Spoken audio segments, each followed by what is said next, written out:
ia tu se mātou Faa-Palota I a se upu mātou te whatalofa tuai I le paia ma le mamalu o Samoa I vaenga ese o le lalolangi nei o lo o tō mai moina ma maua mai ai le Auaunaga le nei. A ia le manatu, tātou atu le tua I se tātou whainga taulanga pupu ona o tātou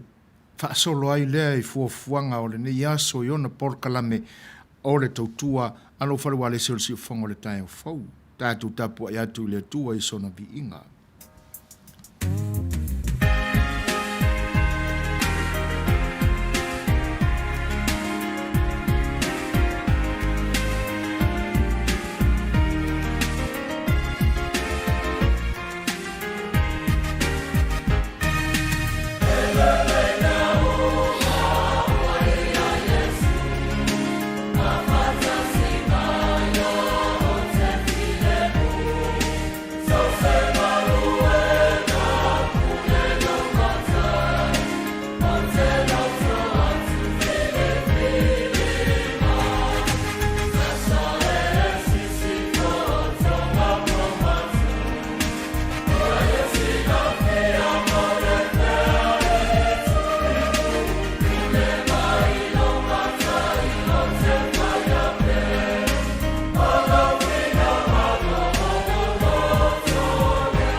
Taita ia la tātou mafutanga I le nei Auaunaga ia I se tātou te talo tātou ifo ma te talo I le atua le Alii le atua ma manai o le atua lama laua fio na whaia le ola ma ua ola ai I mātou o laua fio fo'i na sila fia o mātou wola tai tō tasi uma aulia mai ai le nei aso. Awa a manatu le whainga malolonga o tangata I le pōng sā uma mai. O na mātou manino ai lava lea Tele I tu la Auina I mātou. Sasa'e apoina I o awanga le lei a tā oto o mātou tino I o mātou muenga. Lilo yo mātou manatu pe whape lo mātou wola. A wa to pule le Alii ina wa whatu mawina le mana waola yo mātou tangata. Wa mawhaiai o na o mātou wala whai mai le Manuia. Mātou mana waina le o kesene o na o mātou mauti noa ia lea malele. Māsalo salo yo mātou loto. Wa na o la o fio lava le Alii ina whaia mea umalava. E o I o mātou ola I le nei aso. E tēnā le fo le savalinga au tangata e au lia mai ai le nei vaenga o le aso. Wa unoa ma ni whainga tā. O le po ia fo I mātou I ni whaanoa noanga. Ua Manuia I mātou I le tausinga alo whaalau fio whaaftai. Mātou whaaftai au mea lofa awala ese mai. Mā li leo mātou mana o le li ie lau tau singa. Ele ngata o mea ua e foa i e ola ai i mātou i le soifua wha le tino i le aso ma le aso. A o mea lofa foa i wha le nganga le li ie. Olo o mātou manino ai pea i lo le tu la foa i mai a i mātou. E te nane foa i olo mātou wala i malo na e te pena o no keriso le whaola. Mātou whaaftai ai le atua. A wawa e Auauina pea i mātou le soifua o lo walo na e le Auina. Wa e liutino mai ai tangata le li e o no lo sa ilia lofa mai a i mātou. A o mātou le iluloa ai le o langa ngasala. Whaaftai le tamai ia vaenga na e ta pena mo i mātou. O lo mātou manatu le li e i lo mamalu ma lo pa ia sili ese. Wa e le tu mawali ie i o winga whaatua. A wa e Afio mai lava ma wa e tapena i lo finangalo pa ia le li e ala mai a keriso Yesu. Le file mu ina ia maua ai i mātou uma u wha manuianga i la leanganga. Whaaftai le tamai a wa ua manino ai i o mātou ola. Ma o mātou manatu a totoa. E sili ona e lata mai e ala e ngā luenga whai alo ua nganga sā. Toi wha manatu ia i mātou le whengainga lea na e ta pena ma ina ia o mātou mawai le manuia mai a te oe. E ala e lo mātou oli i o Yesu Keriso whaaftai.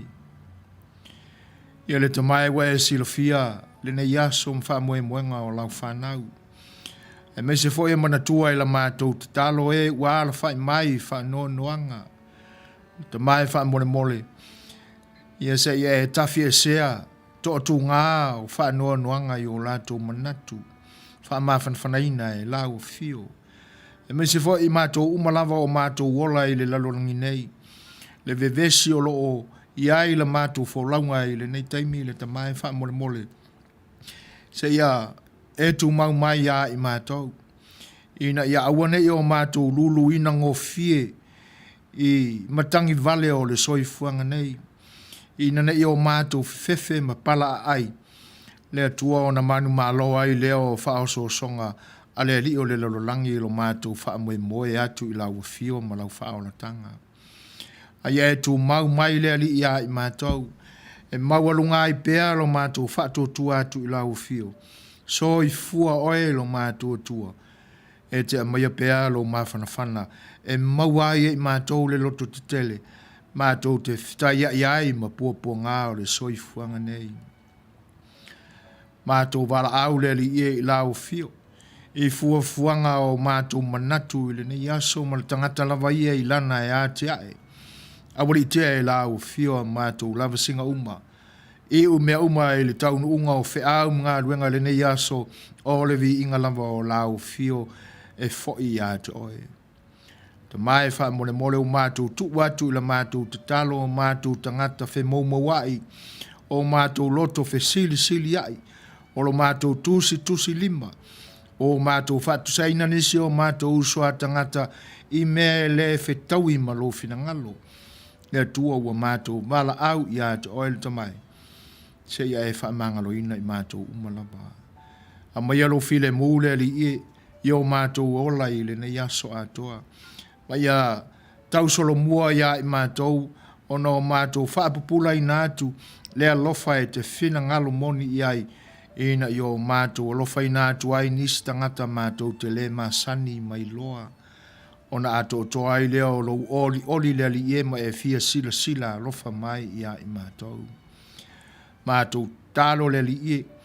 ina i e whaatu mawina i o mātou loto le moni o ia mea. Wane i o mātou whaia nao ni upu mafua o mātou laungutu a o mātou loto e tau ma maulea a o mai lau fio ia winga i lo mātou wola ina i o mātou savalia upu mātou te talai ina ne ila ina a mātou upu o na tauleanga ina ai leo le suafa mamana o lau fio i o mātou wola ma le tau pa ia ina ai lau fio i tū maanga mātou te ola ai ta mai wha mole se ia e wha mama mai ai mātou ma e Auauina atili ai mātou e ola tau ma whai mo lo whinangalo. Mātou tu ina atu i lau fio, popo ngā o lo mātou atunu ule li ie le nei vai tau, wha mole le tua. Se ia e wha to i laloina le fili mana au, o lo o lamatia ai le soifua o mātou tai le li ie. Tu ina atu i la mātou talo ina ia lo fangia o lātou manatu, salamoi meu o lātou whai, me se ina ia toi fo ia tu le mafutanga malau fio, ina ia ola file mu, maola saoloto mātou tangata, e ai o mātou tofina e fili iai mātou, matu mai iai mātou te ola ai, alo fangia tai o lo watunu ule tamai, mai e lo fama wha mangalo iai lātou. Mangalo fo i mātou malava le li i a leu ma me o se ai lo tātou mafutanga, ma le pale whiangai malau fio. E o le nāle o lenga ma le tatalo le tamai, tu ina atu pe ala atu ia Yesu Keriso, ma ia whaia pe i ai lo finangalo, ma ia vi i ai lau fio ne iao o le whaamavau lava. Amene.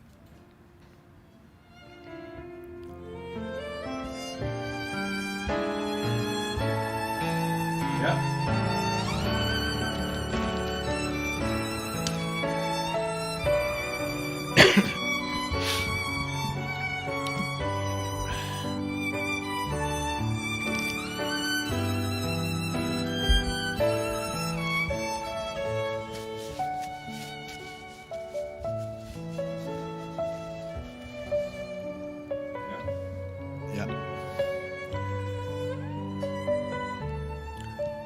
Ya o le anga whaaftai atu ona o loutou on sai foi. Ya o tātou atu ilu mo le atua le tātou tālo pupu ma le whaitaulanga ma le tātou whainga taulanga pupu e peo na te tala inai le tātou maafutanga i le ne yaso. Ya ai mātou te whatalofa atu le anga whaaloalo i vaenga ese o le lalolangi nei o awhifio ai le pa ia ma le māua lunga o Samoa i ona tūlanga whaalupe mātou te whatalofa ma whaafeilo i atu i loutou pa ia ma loutou ma malu talofa lava. Vaenga ese o pa ia ma whainga tā o lo tātou o tunu i tūlanga tofi whaaleanga nuu, te nane foi o tūlanga tofi whaale malo, e le ngatai lea o le māua lunga ai o Feoi o le tala le lei whatawhaitaulanga ese o lo tātou atunu o lo o auaunaga ai i le finagalo o lo tātou atua ia mātou te whaafeiloa ia tua i le ngang whaaloalo e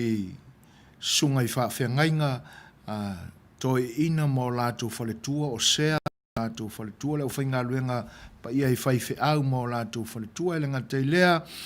o sunga i Presteno State ia le nofa epikopo ma Suasua mau lunga, Suasua mua ma Suasua lua. E tenane fo o le lautelenga o le nai tu mai o le kalesia talofa lava. Le fiola o fionga le aki epikopo e tenane fo o le pa i o le tu aingsa i ali pa Tele, li felela ma tamai te tapu sa, li tiakono mo lato faletua ma leo whinga ruenga le tua i sunga Suasua mo lato faletua talofa lava. Whaafeilo e atu foi le nganga whaaloalo e le tapo inga mau ma tua tausi o le tātua tunu tina ma ta ma tutua ma lo le tapu ai ma lo le whaitalo o alo whaivai whanau o le atunu i tiu te whai o le nei yaso ia mātou te whaafeilo e atu ai luto pa ia maluto ma malu pa anga mawo ma mai o le siu whonga le tai au whau ia i tupu ma ta mali te pa au e te nane fo o whale polu tutofi o sunga i whawhiangainga, sunga i toi ina, ia te nane fo o le visenga le tula i tu waipa ia o tina, whale tua ma Samoa, ta maitai, tausi, ia, ma le lau te lenga lava o Samoa o lo avea pea le nei o unanga ma lātou pa anga whaalongolongo, ia mātou te whawheiloa ia tuai le ngang whaaloalu talofa lava. Ia, alo mai ia, o tau ona nei o soefuaina o lo whengai ma le tautuaina o lo tau paia ma lo tau malo tenane o le insinia o le nei aso fionga le li whaatono le nei o nanga le sunga le li au au tuila e pa sua whaaftai sua o le atato mafuta atu i le nei tūla. Ei malo whaarongia i le nei aso fau o se taimi o mua ia ona whaatalonoina lea ia tu sai foi ma le whaatala ula ia le nei o nanga o le nganga mawalunga lava ina ia manino malama ia le pai o Samoa e le ngata o Samoa lo le atunu ia e tenane foi o le lautelenga o lo Tatou atunu i tafa ese o le lalolangi ina ia manino malama i vaenga o taoto mai ai le ngase upu fai o lo Tatou atunu ma le Tatou whenga malo ia o se taimila mua ia o le a whenga iai ma le whataltanuanga ia li Faipule ia le whionga ia la aude o le ma le Atoa le li Faipule mai le Gagaifomauga numero 3 ia te nane foi o le whionga le li Faipule Fetalaiga ia Olofiti va ai ia mai le Itumalo Faa-Palota o Salega i Sasa'e stemila mua o la whapenao no tō whaafonga mai ai ia manai nisi lau foi Polokalame pe ona Masani ai ia ai leo matau atu ia o Tele lava e ua Mafuta mai le nei taimi le mwhai ona o mātou Auina o tō suafa ona o Tele vave foi le anga i lunga o computer ia ai o le nganga whaaloalo o silafia le tuolo mātou loto whaafutai lo tō whaatasi mai talofa lava sa afia le Fai'oa manan Polokalame o le uruai pese lava e tai nātu e momoli atu ai alo whaanga o le nei Polokalame ma le Auaunaga mo loutou pa ia Samoa. Usi mai whaafonga moli atu alo whaanga o si fonga le tai au fau ia te utou uma i le pese le nei.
O le taimi ua tūlai mai, ua luas funu le tolu minute te ainei le tūlai lima.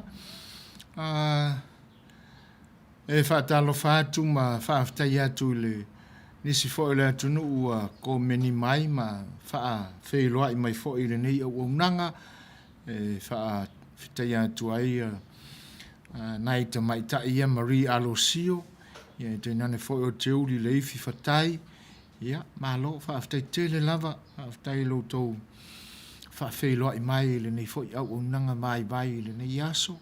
O le toile ngang whaaftai o manatu lava. Ia, I lau tau whaamanuianga e peia o na langona pe I manatu I lea taimi, ma lea taimi e se e atua I nei, mano foiala no fua whaasala launga. O na e le mama I o mātou manatu au tau whaamanuia mai, palafo mai mo mātou. Le nganga mo le kwa ile nganga whaafikai ke le lava I loko pa ia ma loko mamalu, le ngata ia Marie, ma Julie. Ia, ai o le tua fine fo ia papaloloa e pe ona whailoa I mai, ia ma whaamanuia mai mo le tua le nganga whaafitai. O whaanaunga fo I le nganga ma le loto, ia ina ia alofangia fo ia le tua, ti ute ma whaiba o lo whenga ia I le aso, ma le aso, e whaafeloa ia tu fo ila le ua mau atu I la computer le iu luma, ia,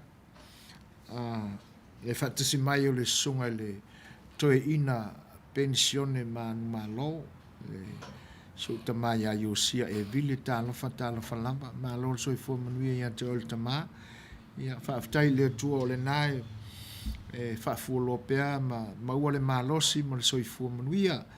ia awalam fo I tiu te whai le ngata o le ainga, ia o le faufautua, ma lango le whea o le tua, ia o loutou whaiva le nā mati ute o lo outou whianga i le nei taimi, e mese outou wa mapu mai ma le ngā luenga whita, ia mo le tuele nganga whaaftai, le whaafeiloa I foi, ia le au noa lava I taimi umatou te mafuta mai ei whaaftai tele lava. E lenga te lea, ia o te reise tia, Vito Pau, I lenga te lea, o le whaatalofa atu se uso ia toa mata wha o lo mafuta mai, ma lo so I fua manuia whaaftai tele lava, whaatalofa fo ia wha I fata, o lo mafuta mai ma lo lama ngā lurua I le ni aso, whaaftai tele lava le lango mai, ia I tusae o le auaunaga fo I le siufonga le tai au fau, tala peili, talofa lava, ma lo whaaftai le whaatasi mai, ia le ngata I lea, ia o le whaafeiloa I mai fo. Whaafeiloa I fo I le ngang whaalolo ia fono fiti, talofa lava fono, ma lo so I fua manuia, ia ma nisi lava fo I le lautelenga o le atunu ua le maua o tau suafa, ia pe ia ona abatu se teimi o mawai, ia ua tele vavea le alu al computer, ia ona le maua le iai lea I la mātou wa ai, e whape fo I la ona whaatalo whaatu ia lise taula o lo o mafuta mai, ma whaafeiloa I mai, ma lo lava, whaaftai tele lava I le whaafeiloa I mai, ma le whaatasi mai, o fuafuanga o le nei ia fiafi, ma le tautua a le siufonga o tai o fau, ia o peia ona o tau sila mai le Tatou Polokalame, ia o fuafuanga na, I whaatalitanoanga ma Afioga Alii Faipule, ia wana fo I sau lau tau mātau mai, I vaenga fo I wae lo toe pō malai I le tau au fianga fo I o le fono whaapale mene lo Tatou atunu I le nei fo I paia inga, le ua tau whaai ui fo I le nei paia inga, ia ona whaata ape fo I le o le pale mene, e alo le Faa-Palota lau Tele le atunu I le tau sanga fau, ia a o whemu whaloa I ai le tau matenga fo ia I tūlanga ma ale o lo o ali mai tutonu o le Tatou tunu umalana whainga malo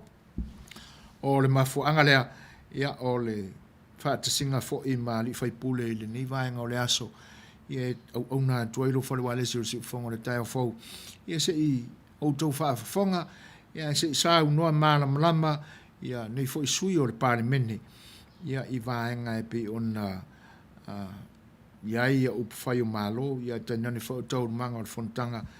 le parimene le nei taimi whawhelo ia tu ia i le sifi insinia fo o le nei auaunaga ia lo mafuta mai tamaita ia tu ia vira su ala lo ulu ta lo fa vira ma lo lava le soifu manuia ia masalo o le toi mamau ai tali mai ta tu to feilo ia ai fa tele lava vira il fat si mai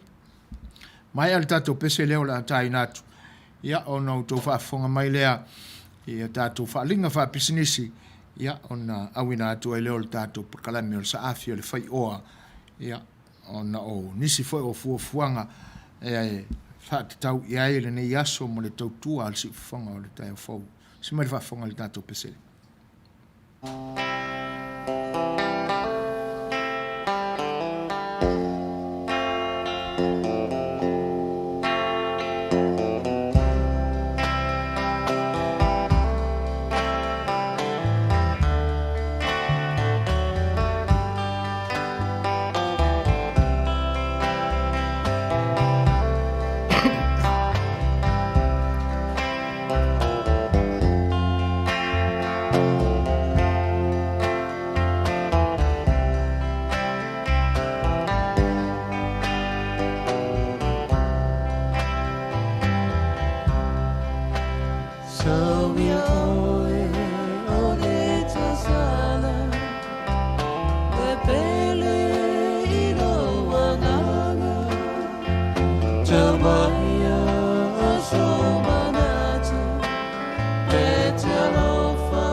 Samoa ia te nane foi o lautou fita fa fonga o mātou pa i lava i o tau maota malawa e te nane foi o vaenga ese o lautou mua mai ai lo mātou leo ia ona o le lango malosi mai anai company nei o alo mwhana ura tunu ia ua ngalo e ina foi mawhatu ina ni o lautou pisinisi le nei atunu le nei lao o lo mātou ngalo lue fatasi o le tamaita ia Marietta Luana Nawa Winston ia ma le company le na Alii ua whaingoina o le Sir Winston Funeral Services o le fale maliu ia auaunaga masani e pe ona silafia le fa'aleleia atili lea o vaenga o le soifua o le ua amia e le atua ina ia o lava i ona taimi tau mawai ia alo tu maupea lona lelei a totoa o le matangāluenga le nā o lo whengai mamari e tamasionali ua whaatuina ai la o e le whaingofie le anga o le auaunaga o lo iai ma le alofa ua mafua ai la le latou package na ua ta'ua o le pre-need funeral arrangement e mawhai ai ona lafo mai le tau au e lango i le vai o tātou tangata i nei aso tau ngata tele le whaatinoina o tūlanga o maliu o le tātou o tunu ua malama le iai e aluana masionali o le mafuanga le nā o le nā whaamama avenga e mawhai ai o na osi le whengainga ia sainia le lei se whengainga ma le company e mawhai ai o na e ofaina lama se tupe e pule lava oi pe tolu tausanga e te lafoina ai se tupe pe ama le lua sefulu afe o le tupe lava e te iloa ma e malama ia e ngawhatia ai ia sauninga muli o lo soifua i lunga le whanga ele ia o le tupe ale na e anga i ai lau tō whengainga i te tono le tolu tausanga lima tausanga ma le sefulu tausanga o tūlanga lane na o le whaamama avenga la e le mawhai o na maise avanoa ia te o e te tongi atoa i na ai lea i tino i tupe ua tu ina mai ia te o e le avanoa e te tongi i pei meni i nai ia i masina te itasi whaatasi ai la malo lato whaamama avenga a e whaamaoni te tonu o le piliota o le lua tausanga po le tolu tausanga e le misi sau pei meni o lona winga le ase whaaravrave tupu mai lo soifua a ele i o i taimi whaatūlanga ina o le whengainga e mawhai lava ona e maua a toa lea tupe ia e tusai o le whengainga na o sia tūlanga umarana ia e tapena i aile Auaunaga le Sir Winston Funeral Services ia wha a pēnā fo i la pe a whai e te mana o ma e whinanga e whaaliu e fuifuina lo tino tau le mga umalava o sauninga wha pēnā ia e whengai ma le company le a luana masionali o nisi la vaenga e whaatalitanoa atili ina ia e malama atili mara wane luana e le telefono lato office le pay area fitu ono lima lua tolu lima iva ia pola telefoni fe aveai tolu lua tolu tasi fitu valu tasi o valu e ngata la ile company luana ia a o nisi foi e le oni tō tino lo tātou tunu a o lato fatu ma o lato wanganga e pipi mai tele i o tātou tangata le sunga ia aiki manta ia manan company le na performance o lo sale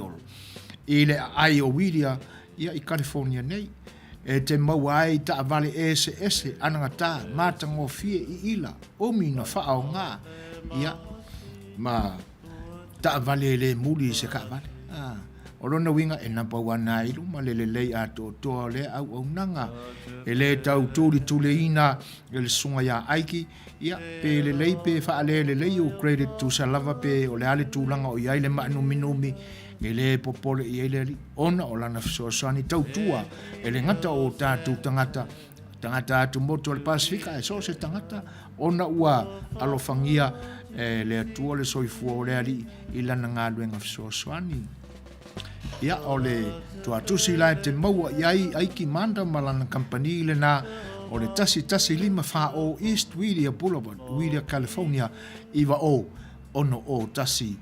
Nisi vaenga i fia mara malama atilia ia aiki malana tautua a le telefoni o le ofisa lima ono lua ono iwa lima ono iwa o ia pola na cell phone ono o iwa ono tolu lua ono lima ono tasi. Samoa i lau mai moanga. Mo le silafia o tātou tangata Samoa, ma tangata Pasifika uma o lo nofo maui Amerika nei. O le tausanga le nei lua afe lua sefulu o le tausanga o le tūsinga i ngoa o le US Census Bureau. E tai se fulu tausanga e whaatau nu mai. E whaatalusanga atu i le pa ia ma le mamalu o tātou tangata, ia tusilo suafa i le tūsinga i ngoa. O whaamau maunga ia o le US Census, e mawhai ai e le malo Tele o ona maua se whainu mera e soasoani mai ai I le whaasoasoanga o le tamau ainga mai le federal government. Po taitai o le malo o lo ngā lulua I Washington. E au ngā moa onga o whanau, whalelei ai whale ma potu a onga, mau ai o lātou sipi. E au ngā fōi mo le whalelei a tili o auala ma le taua atia e Polokalame mo tangata matutua, ma tangata maua I mai tu maua le tino. Ma le tele o isi Polokalame pe o le WIC, ma le welfare, mo lātou e 5 vai. Samoa e, tula I mai ma ia tusi lo suafa, ma suafa uma o tau ainga I lunga o le pepa po le form pe a tau nua I se taimi lata mai e a mata I a mati se furunga le lua afe lua sefulu. E tau lia, e ta aua, ma e tatau mo tātou Samoa o na tusi lo suafa, a wā se le lenga mo a tātou tangata o lo au mau I nei I Amerika, ai maise ina I a Manuia au ngā tupulanga o Samoa I le numanai. Ia Manuia le atua soifua. Ta alofa Samoa, ia o le tausanga le nei o le lua afe lua sefulu. Ia ua toe Faa-Palota I foi le tusinga ingoa o le US Census 2020.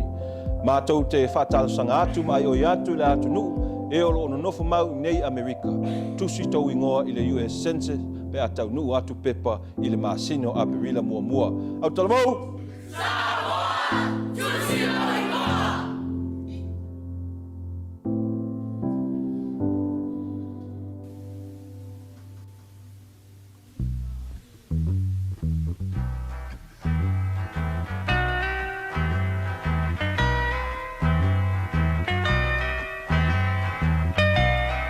And it keeps right on the hurting since you're gone. Ooh, I cried myself. El Rupios Junior Market I te tonu ore ai o Long Beach. O loo mawai ore tau mafa Samoa. Tale mamoe, supo mamoe a paparusami. Ofu parusami mua tonu masi usi pipi. Sapasui, sosisi, povi masima, talo mafai. E whamaria ino lo loto pa e whio atu matala atu o a au. I le El Rupios Junior Market I te tonu ore ai o Long Beach I le limalua tasi o Long Beach, California, Iva o Valu o Lima. Telefoni 502-245 tasi Iva Valu. Every minute of the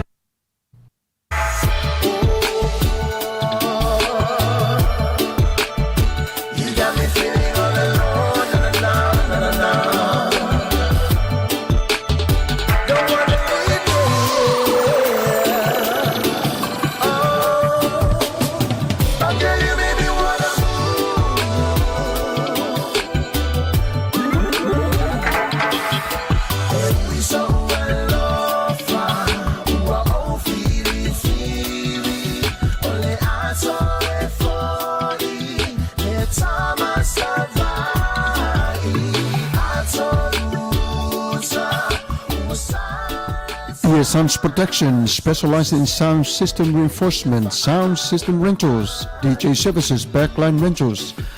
Fafasotai nei e te wani nuu, 5 tolu valu, tasi o lua. Fafasotai nei a whape o ia se whiliwhilinga te tonu o se umusanga o se whale, ailinga te lea.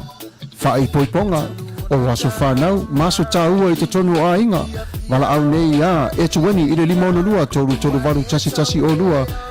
Emaili 5 starprosounds@gmail.com. Ole nei Auaunaga e whaafiafia whaamari ni ai o loto I so se whaafiafianga e tusai I lo finangalo. Wala au nei e tuani I le 5 tolu valu tasi o lua. E tuani no E-Suns Protection.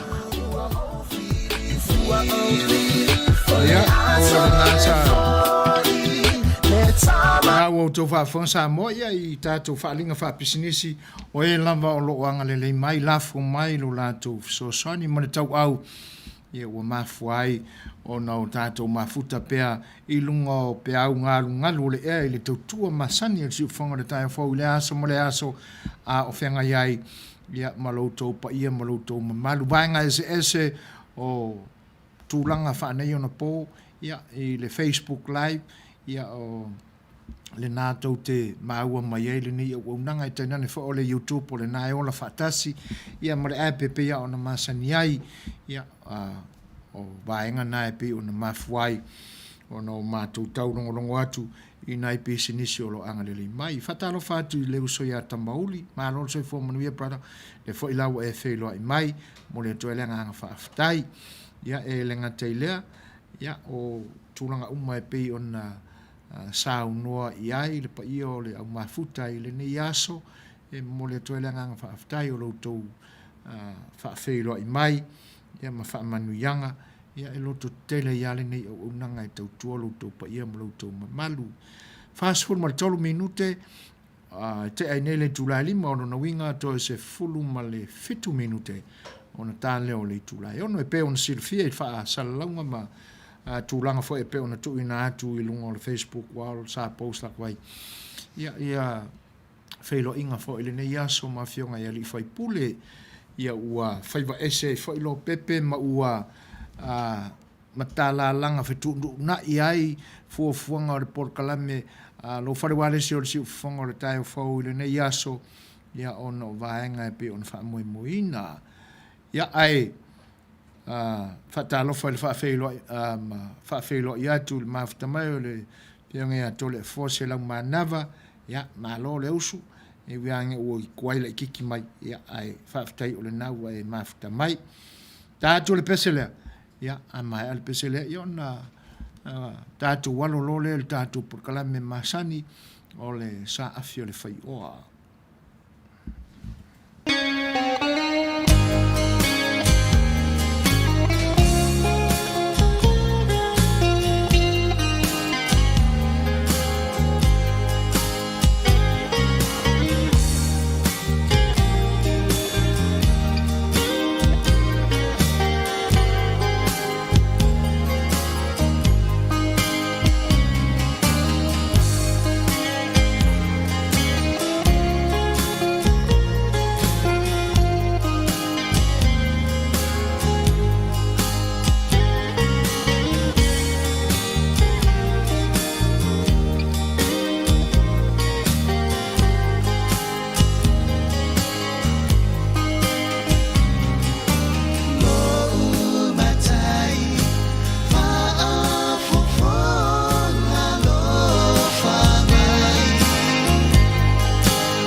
Fianga le au pese la wiloa ni tia maa mai le fianga toa mua e pe o nau tau whaafonga mai ai le nei vaenga o le tau tua le siufonga le tai au fau o le uto i 1 minute o na tā lea o le itulai ono. Ia e whaaftai tele lava ma toi whaafeiloa i atu le whaatisimai o le fianga ia to le fose lau manama whaaftai tele lava i whaafeiloa i mai. E lenga te lea o le whaatalo whaatu le fionga ia te o lo whaatasi mai. Le fo i laua e whaafeiloa i mai a te o. Ia, mo le toa rea ngā whaafitai. Anga le leile tua i fōfuanga o lo whiangai malau fionga. Mo lia te o. Whaafitai atu ai i le nei aso i le langolango mai i le auaunaga le siufonga o le tai afau. Ia alo mai o le Polokalame le nei o le Sa'e o le Fai'oa. Ia, o le ana tau mwhai e whaamali e nai, ia lau tau whita whaafonga mai foi. O Polokalame Masani lava, ia, a tātou e whautele. Ina ia, tau e whaamanatu mai ai tū ma anga na tātou atunu. Ia tau aua ina tāwhea puru i vai, ia po o tāwhea foi. Ai, o le awalunga, ia, e whaitele le tātou ngā ruenga, te tala mai lau tō ta ui te umau, ia, o se vai i le sa ili, le sa afio le Fai'oa, ma le auaunaga le siufonga le tai fau, ia o na tātou mawai lea, o sina vaenga fo i tātou te toi mānatu ai, i tū manga o tātou tofi mai le tua, e tātou te soifua mao lai, le tātou soifuanga wha Samoa.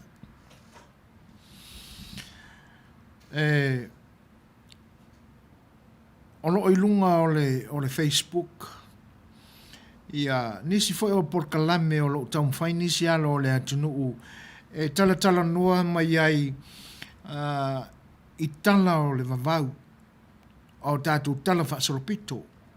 le anga i lo wa whai vavale to tasina o au. E wina whaapea mai nisi e pe fōlinga mai ni tala whaafangongo. Ai te awa ai o mea ai o tala ai o le tātou tala whaasolopito. Le nā la ia i lunga i nā, o nisi fo i alo le atunu o la tu tau mwhai, e whaaliliu whaaperitania i a tala o lo tātou tala whaasolopito.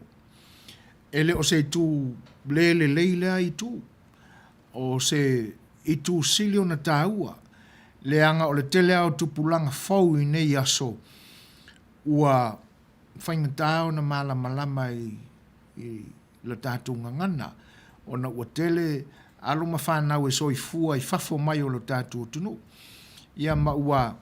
whainga tāo na malama i tūranga ia. Ai, o le popo lengala, e pe ia ono whai atu o te fia tele i le vaenga lea o le nau na i e foi i alo mawhanau o le atunu e wha upuina tātou tala o le vavau i le ngangana Peritania ina ia malama ia alo mawhanau o tupulanga fau i nei aso. Ma le nganga mau a runga. Ina ia ave talamoni ioi o le tāua le nā o le mafuanga fo ila le nā o le tau mawhai o le Sa'e le Fai'oa marana auaunaga i le nei aso e tātou te pai e tūlanga ia. Ona ua a mai fo le talosaga e Nisi fo i o tua whaafine i lunga o le tātou Polokalame. E whaamole su e fōina. Se i a mai lava ia vaenga o loo e le langolango ina ai a tūlanga ia. Le anga e pe i fōlinga mai o le o te reilo e ui aina mau ese le atunu ma le taotonga fo i o na talitonunga i le mau ma le mau. Ai peta iane, o le tala lava le nei a nā whanua, ua lau silafia e le atunu. E o ai tupulanga lano maua. Ua silafia lo na tamā, ua silafia le mafuanga na laina alu e tau le taua. Ai pe fōlinga mai la e le whaaliliunga whaaperitalia e sivaenga lea. Ia pe le o māua le lei e sivaenga lea, ia le suafa o le tama moni o na whanua. Ma le mafuanga na mafuai o na tau le taua. Ia o le mafuanga le na o le fisili mai o nisi fo o le tatou au mafuta. Ia ma wo fo i o ni tua whawhine fo i nei i lautou au auna. Ia ina ia o fisosoni atu. Ona i le o le manatu whaapea. Ona o tatou iai pea i le whaamala mala maina ma le avatu fo i o se sao le si ufonga le tai au fau i le tūlanga o le alava lima o pa ia o le atunu. O pa ia nā e pe ona o whaamarau ina pea i te mi uma e Leuatea i le ne Polokalame. E au fiai tō whinga ma māwaenga. Whaalaninga, whengainga. Ia, ma pa ia o le alava lima le nā. Ona o manatu lea. Awana i a mai a fo i lea whaavalu a tai. O lau fisosani nai na iau tua whawhine ia na tāro sanga mai. Ai o le a o tau mawhai, o le a ule o tele i le tūlanga e pe o na sau ai ia usunga. I tua atu o le vaitau o le sifurtasi sentuli. E mamao ale tala. Se ia pai mai a ina maua na whanua i le vaitau o le sifurtasi sentuli. Leanga oisi nā me te tau aon sa ili iai o langi soifua na e le ngata o me mawai langi soifua i tala ai ia wha au popo mai i mo na taimi o na mana malama ngofiale ma ofi ngofia fo i manatu o le mafuanga le nā o le leanga o tuatu e te tau aona o tātou amata mai i tō whinga ma usunga pili ia waile manatu tatia ia wa umana tātou aloa mai le o ngā sami le nāna iei pili. Ai ora o amata mai ia le fisoasoani atu ina iau tua whawhine ia na whaaoioi mai. Lau amata mai le tupu anga o le ngafa na mawai lata mai ai e ui aina mamau. Ia ai ele manatu o teimia nae lata mai le tawale na tupu na o sia ile to ilalo le o le a isa mai la e sif tulanga lana e fa malu lua tu fo fa malu lua tu fo i pe fai o le o to fa fonga mai ini winga fa pe ai se si pe wale anu e po wa upu valele au nanga si fonga de tai fo wale longo mali e fa longo malu to fa fonga mai ai ele anga e te tau au na tau abe pe me amoni ina ia faingo fia ai ona mauale aunga ma fa moe o tatu tala o le vavau e le ngata fo i leo o tātou tala wha solpito. Le anga o nisi avaenga o tala o lo tātou tunu. E tēnane fo o mena mawai upu, o mena mawai paia, o mena mawai tofinga. E wha awinga lua. Ia. O le tūranga lani nā o te wha lalo atua ia. Ina nei wha oa i le tā, le wha fonga anga. Ia o na mai manua ai leo le tautua le si ufonga le tai fau. Ai peta iani. Ia ono le manatua. Te tauao na momoli sao. Ia tala o lo tātua tunu. Ia ona mawai alea o tūlanga na nā ina ia manino le lei. Whawhelo e atu le whatasimai o stasi fai o whawhengainga. Auaunaga le tua o lo mātou ngā lulua ele ni. Auaunaga sunga fa fenga nga ya la fo pulo tanga lo tawa nu ta la fa la ma lo so fo Manuia reverend ya pa war me silio na ta o tatou o la mai le tua mo lo to so fua ya ai fa felo ya to el fa tes mai fa te tele lava fa tai palo ya ole urungali e ngo ia malua papa le fafine a o papa le ngo le tomaloa. Pise ila o le mafutanga le na ale urungali le papa malua papa. Na maua le lantama. na mafua ia ona saurenga whalina se ia tau mai ia alau ia e whanauina ia tamalea e whaapea o sa vea siu leo ma ulfana se ia o ila ua na maua mai tae maama tila whainga o le tala le na ia na se ia o lava ina toe whaatau nuu le valo anga o le misa i le tai nai mafua na maua le mavaenga na o le mavaenga i le tai ia na mafua na whaatau nuu upo le na mavaenga ia o na mawai leo na whanua e pe le lei paloa se lau no a mata tuina a wa pe o le tala le e lungo o le Facebook live ia na o le wha le Facebook wall na o le wha talanga o le ana le na ta ua o le ana lenga ia ona le umalo le a welo manatu tatu a mata mai tu ina pe mawaini nai me lolo i lau tu fa fonga anga i le tala papa mamalua papa ta siale na tama na le tama ita e ngo ya popoto popoto le na usu mai ele tanga tengo ya maunga lau o le fam talanga la ina uanga wa i popoto talia le fa mara mala manga maunga lau ona failo le o le fianginga maunga lau ia fa malulu tu ai pe ia ona tau fa lalo atu i upua ai fa poile li afo ala o nanga i lo tu fa fonga anga nei fa o le tama ai fa pe o por fenga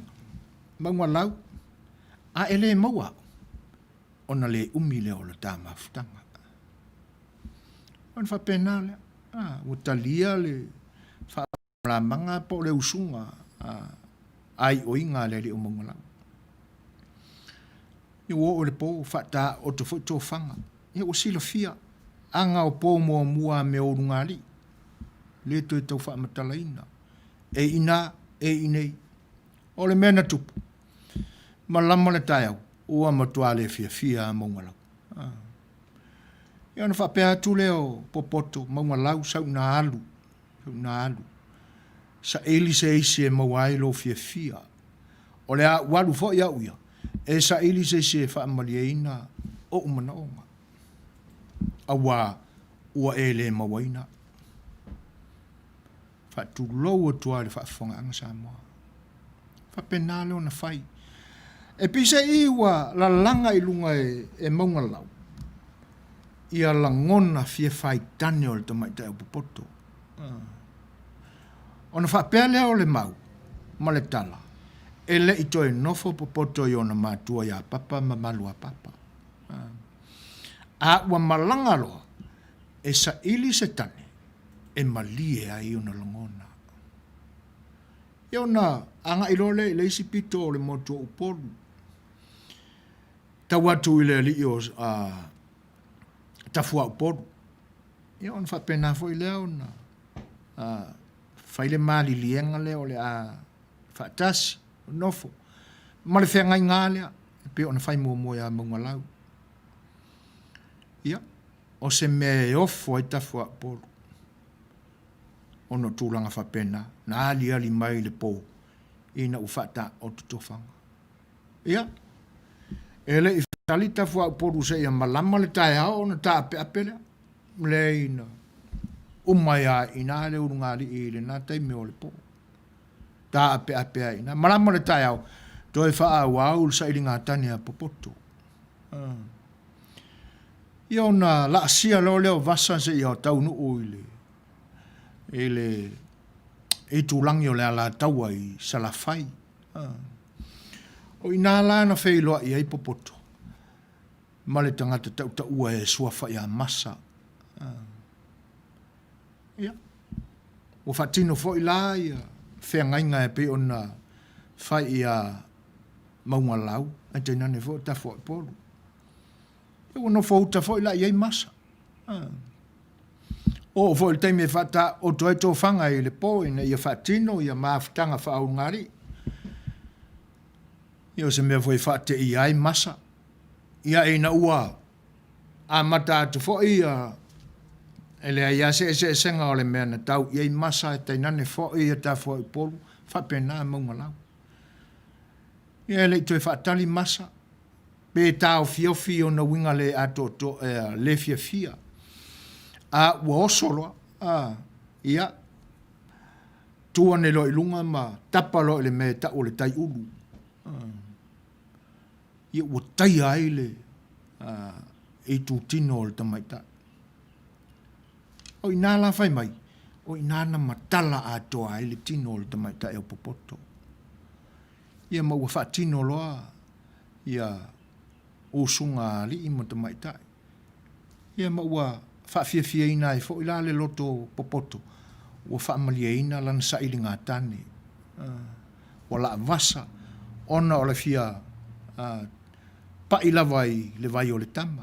ona o le fia tau nuu le maketi o levan tau mai le mānei o le maketi ai le iwa aia i le maketi le la ua tau iai populatu ala e se le matango fie ma le lololo o winga o le maketi le na tonga fiti poto le li o masa o le ngata i nalo na tau mawhai ia a ua iai o na manatu iai le mea o lo tupu le teine le nei tai alo o ina lana matala e a to ai le tino fa atamai tai o le tamai tai o popoto ia ma ua fa malia ina i lo ma futanga tamatane ma tamai tai o le usunga la le na sawe lava ngafa se ia ho ina maua ia le ali alau io se toi fa fo ia i tuala tala ele alau le tamaita e ngoa ia tawa i matangi ia ona pona o ave tala i le atu Samoa Atoa ia tenane fo io atu motu ese o le Pasifika i le matautia o le vai o le tangata e suafa ia alau o ina i le ese pitonu o le ala taua sa mau ele li alau o ngafalana na tutupu mai a masa ma popoto na mawai ia le ali o papatea o papatea la ia sawa ia le ngafale na se ia maua masa le ala na mafuta ma popoto le afafine o papa ma malona faletua ona